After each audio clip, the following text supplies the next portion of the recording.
ಇನ್ನು ಮೈಸೂರು ಮೂಡ ನಿವೇಶನ ಹಗರಣಕ್ಕೆ ಟ್ವಿಸ್ಟ್ ಸಿಕ್ಕಿದೆ.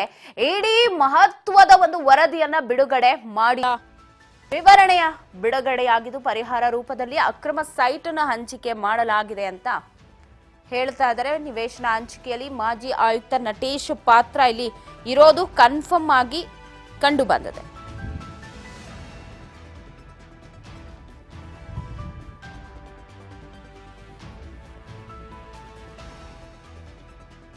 ಇಡಿಯಿಂದ ವಿವರ ಬಿಡುಗಡೆಯಾಗಿದೆ. ಅಧಿಕೃತ ವೆಬ್ಸೈಟ್ನಲ್ಲಿ ಟ್ವಿಟರ್ನಲ್ಲಿ ಹಾಕಿಕೊಂಡಿದೆ. ಅಕ್ರಮ ಸೈಟ್ ಹಂಚಿಕೆಯಲ್ಲಿ ರಿಯಲ್ ಎಸ್ಟೇಟ್ ಕುಳಗಳು ಕೂಡ ಬೇಕಾಬಿಟಿ ಸೈಟ್ ನಿವೇಶನ ಹಂಚಿಕೆಯಲ್ಲಿ ಪಾಲ್ಗೊಂಡಿದ್ದಾರೆ. ಇಲ್ಲಿ ಮಾಜಿ ಆಯುಕ್ತ ನಟೇಶ್ ಪಾತ್ರ ಪ್ರಮುಖವಾಗಿ ಇದೆ ಅಂತ.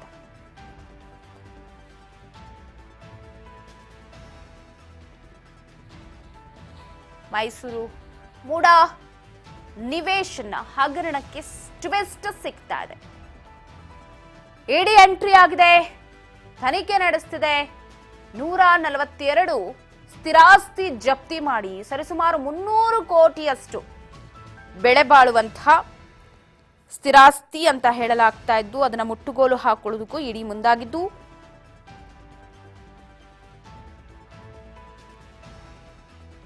ಅದಕ್ಕೆ ನಾನಾ ಪರಿಕಲ್ಪನೆಗಳು ಕೂಡ ಕಾಂಗ್ರೆಸ್ ನೀಡ್ತಾ ಇದೆ. ನಿವೇಶನ ಹಂಚಿಕೆಯಲ್ಲಿ ಈಗ ಮಾಜಿ ಆಯುಕ್ತ ನಟೇಶ್ ಪಾತ್ರ. ಹಿಂದೆ ಸಿದ್ದರಾಮಯ್ಯನವರಿಗೆ, ದೇವರಾಜ್ಗೆ, ಮಲ್ಲಿಕಾರ್ಜುನ್ಗೆ, ಪಾರ್ವತಮ್ಮನವ್ರಿಗೆ ಹಾಗೆ ನಟೇಶ್ ಇಷ್ಟು ಜನರಿಗೂ ಕೂಡ ವಿಚಾರಣೆಗೆ ನೋಟಿಸ್ ಹೋಗಿತ್ತು. ಪ್ರತಿಯೊಬ್ಬರು ವಿಚಾರಣೆಯನ್ನ ಸಿದ್ದರಾಮಯ್ಯನವರಿಂದ ಹಿಡಿದು ಇಡೀ A1, A2, A3, A4 ಆರೋಪಿಗಳು ಎಲ್ಲರೂ ಕೂಡ ವಿಚಾರಣೆ ಎದುರಿಸಿದ್ರು. ಆಗ ನಟೇಶ್ ಅವರನ್ನು ಕೂಡ ವಿಚಾರಣೆಗೆ ಹಾಜರುಪಡಿಸಿದಾಗ ಮಾಧ್ಯಮಗಳ ಮೇಲೆ ಮುಗಿಬಿದ್ದಿದ್ದ ಆತ. ಮೋಸ್ಟ್ಲಿ ಗೊತ್ತಾಗ್ತಾ ಇದೆ ಇದೇ ಕಾರಣಕ್ಕೆ ಮುಗಿಬಿದ್ದಿದ್ದೇನೋ ಅಂತ. ಯಾಕಂದ್ರೆ ಈ ನಟೇಶ್ ಅವರ ಪಾತ್ರ ಕೇವಲ ಸಿದ್ದರಾಮಯ್ಯನವರ ವಿಚಾರದಲ್ಲಿ ಅಲ್ಲ, ಬೇಕಾಬಿಟ್ಟಿ ರಿಯಲ್ ಎಸ್ಟೇಟ್ ಕುಳಗಳಿಗೂ ಕೂಡ ಆತ ಗಾಳ ಹಾಕಿ ಈ ರೀತಿ ಹಂಚಿಕೆಯನ್ನ ಮಾಡಿದ್ದ ಅಂತ ಮಹತ್ವದ ವಿಚಾರ ಹೊರಬಿದ್ದಿದೆ. ಈ ತರ ಅಲ್ಲಿರೋರಿಂದನೇ ಅಂದ್ರೆ ಒಳಗಿರ್ತಾರಲ್ಲ ಅವರಿಂದನೇ ಆಗಿರತ್ತೆ ಈ ತರದ ಕಿತಾಪತಿಗಳು. ಅವ್ರ ಅಧಿಕಾರ ಬಳಸ್ಕೊಂಡಿರ್ತಾರೆ, ಇಲ್ಲ ಅಂತ ಹೇಳಲ್ಲ. CM, DCM, ಸಚಿವರು ಆಗಿರ್ತಾರೆ, ಅವ್ರ ಪ್ರಭಾವ ಬೀರ್ತಾರೆ. ಅವ್ರಿಗೋಕೆ ಇಲ್ಲಿ ಕಂಡ್ಕಂಡವ್ರಿಗೆಲ್ರಿಗೂ ಹಂಚಿ ಸಿಗಬೇಕಾದವ್ರಿಗೆ ಏನ್ ಸಿಕ್ಕಿದೆ ಮೂಡಾದಲ್ಲಿ ಅನ್ನೋದು ದೊಡ್ಡ ಪ್ರಶ್ನೆಯಾಗಿದೆ. ರಿಯಲ್ ಎಸ್ಟೇಟ್ ಕುಳಗಳಿಗೆ ಬೇಕಾಬಿಟ್ಟಿ ಸೈಟ್ ಹಂಚಿಕೆ ಮಾಡಿದ ಪ್ರಕರಣಕ್ಕೆ ಸಂಬಂಧಪಟ್ಟಂತೆ ಈಗ ಟ್ವಿಸ್ಟ್ ಕೊಡ್ತಾ ಇದೆ. ಇಡಿ ತನಿಖೆ ವಿವರಣೆ ಬಯಲಾಗಿದ್ದು 300 ಕೋಟಿ ಸ್ಥಿರಾಸ್ತಿ ಮುಟ್ಟುಗೋಲು ಹಾಕೊಂಡಿದೆ ಅನ್ನೋ ಮಾಹಿತಿ ಲಭ್ಯವಾಗ್ತಾ ಇದೆ.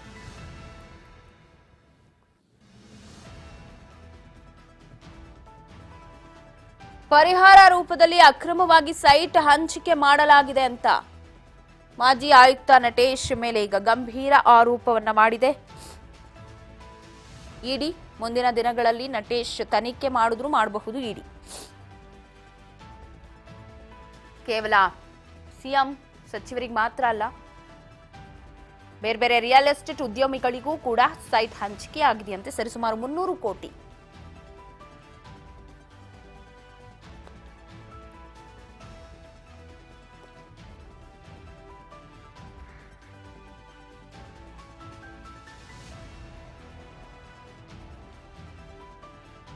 ಮೂಡ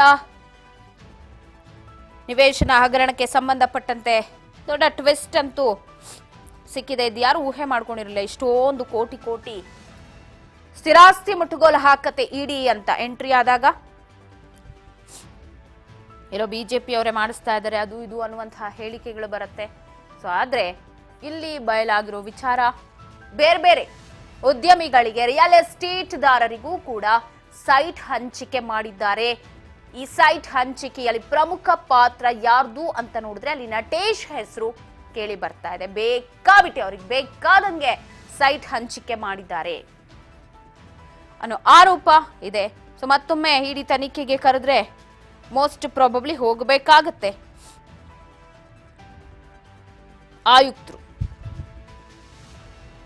ಮೂಡಾ ಸೈಟ್ ಹಗರಣಕ್ಕೆ ಸಂಬಂಧಪಟ್ಟಂತಹ ಬಹುದೊಡ್ಡ ಅಪ್ಡೇಟ್ ಇದು ಅಂತ ಹೇಳ್ಬೋದು.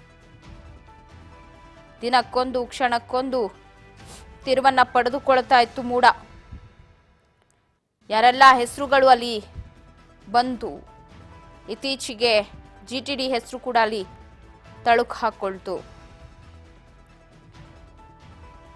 ಇದೀಗ ರಿಯಲ್ ಎಸ್ಟೇಟ್ ಉದ್ಯಮಿದಾರರು ಕೂಡ ಈ ಅಕ್ರಮದಲ್ಲಿ ಹೆಸರು ಕೇಳಿ ಬರ್ತಾ ಇದ್ದು ಸರಿಸುಮಾರು 300 ಕೋಟಿಯಷ್ಟು ಸ್ಥಿರಾಸ್ತಿ ಜಪ್ತಿ ಮಾಡಿದರಂತೆ. ಬಗ್ಗೆ ಮತ್ತಷ್ಟು ಅಪ್ಡೇಟ್ಸ್ ಕೊಡ್ತಾ ಹೋಗ್ತಾರೆ ಪ್ರತಿನಿಧಿ ಬಸವರಾಜ್ ಹೂಗಾರ್ ನ್ಯೂಸ್ ಡೆಸ್ಕ್ ನಿಂದ ಲೈವ್ ನಲ್ಲಿ ಜಾಯ್ನ್ ಆಗ್ತಾ ಇದ್ದಾರೆ. ಬಸವರಾಜ್, ಮೂಡಾ ವಿಚಾರ ಸಾಕಷ್ಟು ದೊಡ್ಡ ಮಟ್ಟಕ್ಕೆ ಸದ್ದು ಮಾಡಿತ್ತು ಸಿಎಂ ಸಿದ್ದರಾಮಯ್ಯನವರ ವಿಚಾರಕ್ಕೆ ಸಂಬಂಧಪಟ್ಟಂತೆ.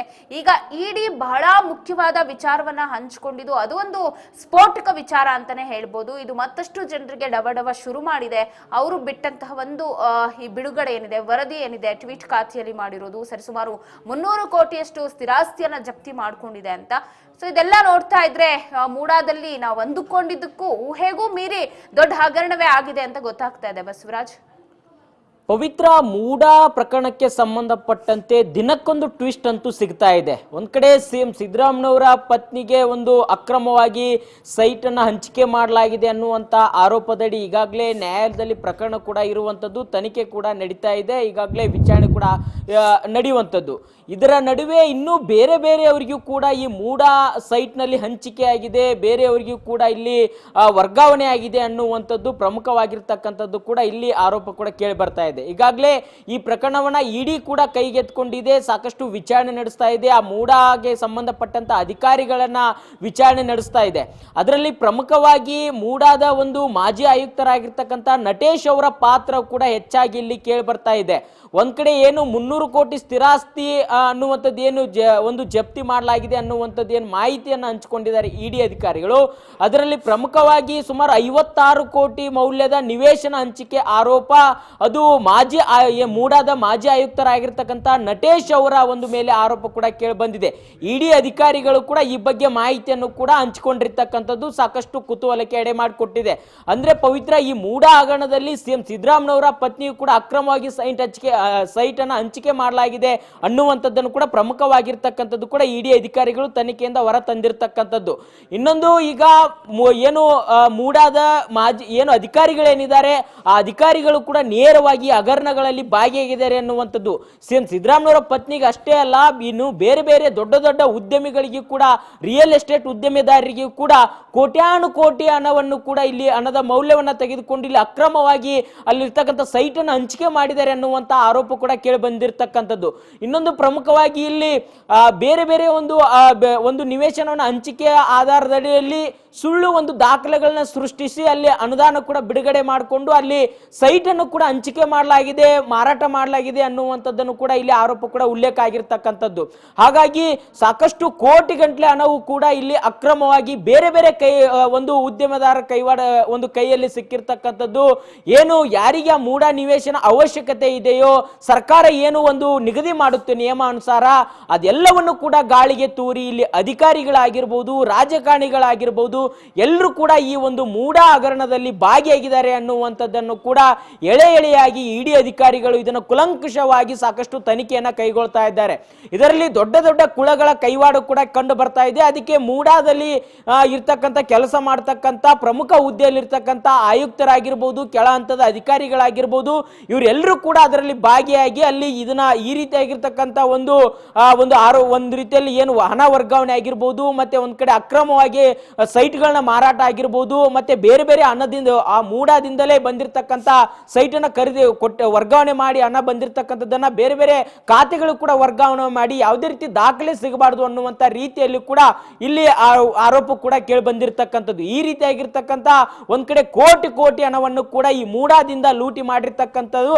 ಅದರಲ್ಲಿ ಪ್ರಮುಖವಾಗಿ ಅಧಿಕಾರಿಗಳ ಕೈವಾಡವಿದೆ, ಮತ್ತೆ ರಾಜಕಾರಣಿಗಳ ಕೈವಾಡಿದೆ, ಮತ್ತೆ ರಿಯಲ್ ಎಸ್ಟೇಟ್ ಉದ್ಯಮಿದಾರರು ಕೂಡ ಬೇರೆ ಬೇರೆ ಪ್ರಭಾವವನ್ನು ಬೆಳೆಸಿ ಈ ಒಂದು ಸೈಟ್ ಅನ್ನ ಪಡೆಯುವಲ್ಲಿ ಯಶಸ್ವಿಯಾಗಿದ್ದಾರೆ ಅನ್ನುವಂಥದ್ದು ಕೂಡ ಇಲ್ಲಿ ತನಿಖೆ ಹಂತದಲ್ಲಿ ಗೊತ್ತಾಗ್ತಾ ಇದೆ.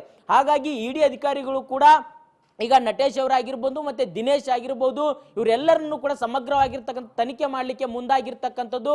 ಅವರಿಂದ ಎಷ್ಟೆಷ್ಟು ಹಣ ವರ್ಗಾವಣೆ ಆಗಿದೆ, ಯಾರಿಗೆಲ್ಲ ಒಂದು ಸೈಟ್ ಅನ್ನು ಹಂಚಿಕೆ ಮಾಡಿದ್ದಾರೆ, ಅದರ ಆಧಾರ ಏನು, ಇವನ್ನೆಲ್ಲವನ್ನು ಕೂಡ ಕುಲಂಕುಷವಾಗಿ ತನಿಖೆ ಮಾಡಲಿಕ್ಕೆ ಇಡಿ ಅಧಿಕಾರಿಗಳು ಮುಂದಾಗಿರ್ತಕ್ಕಂಥದ್ದು. ಪವಿತ್ರ, ಥ್ಯಾಂಕ್ ಯು.